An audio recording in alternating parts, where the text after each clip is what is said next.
So Craig and Bryan, we've seen some long faces, despondency as the players have come off. As fans, we want to see that. How are you feeling?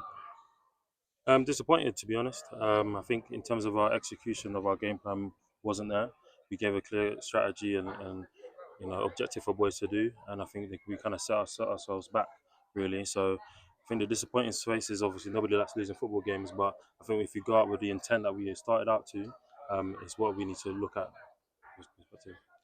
Two goals down in the first 10 minutes, always going to be a mountain to climb. Did you feel that was what really killed you, Craig? Yeah, of course, giving anyone a two-goal lead is going to be difficult to come back from.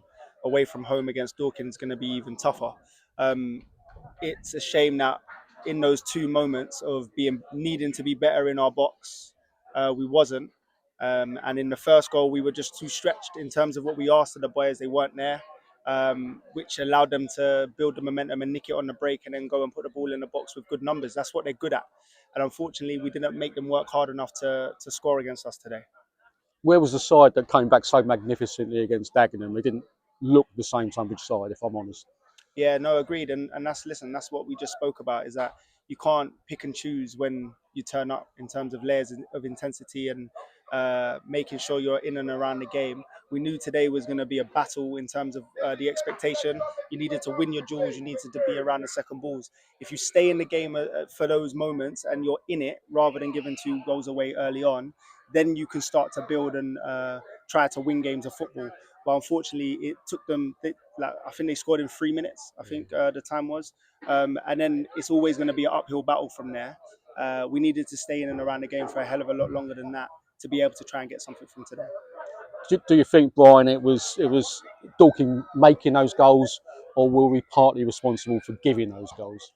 I think we were partly responsible. Obviously, they've got And the why, Bryan? they've What's the key to it? they've got the quality in terms of the players and they've got clarity in it and what they're trying to do. But I think if we prioritize doing the basics really well, if we prioritize tracking our runners, sorry, making sure that we are aware of our defensive responsibility as well, those situations don't happen.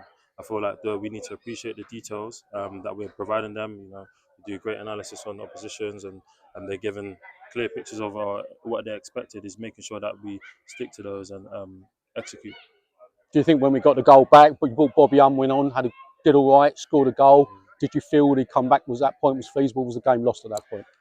The game's not lost until the game's finished. However, it's unfortunate that before he's got that goal, we've just conceded another basic error. For me, a long straight ball that we failed to clear lands to them, and then they put it in our goal. If that Bobby's goal makes it 2-1, it then becomes a little bit of a game. They still had a lot of control at 3-1, and again, trying to build off that was what we were obviously trying to do. But it's just unfortunate that we've given away such a sloppy goal for 3-0, and then it becomes an even harder comeback from there. May I just ask you, gents, if you've got full confidence in your squad? Are we going to expect changes perhaps sooner rather than later? It's a difficult question. I know it's still raw after the 4-1 game, but fans will be asking that, and I've got a duty to ask it as well. Yeah, listen, I think we've just stood and said that to them is that they're here because we believe that they're good enough to be here, but that's not enough. The application of what the expectation is and the detail that we're providing to output, it needs to start to show because if it doesn't, these questions won't just be asked of them, they'll be asked of us as well. We can't just stand here expecting games to be or us to perform better. They have to start showing it, and until they're able to do that on a more regular basis, those questions are rightly asked. But listen, we back who we've got in the room, but we're forever looking at how we can make the team better, whether that be tactical or personnel. It's something that we will have to continue to go and look at. And yeah, we'll continue to do that throughout the season, regardless of what the state of the results are. But unfortunately, today I don't think they've given us the performance that we know that they're able to put out and build upon. I thought we turned a corner from the first two games where the performances were low. They've showed the fans and everybody else that they can put performances together because I thought we were good against Dagenham. Although it was a little bit up and down against Chesham, we were in the game, we were in and around the fight. And today they've gone back to kind of square one. So they need to find the balance of being able to replicate performances. Otherwise, it leads to the inevitable. I mean, obviously, without naming names, do you think there are players that aren't playing to the ability that you know that they have in their locker? Is that fair? Yeah, I think before I even pass to Bryan, I think you're not seeing them replicate it together. So regardless of if Higo played well on Saturday, but then maybe not so well today, it's who's playing next to him to kind of help him out of that hole for 5, 10, 15 minutes.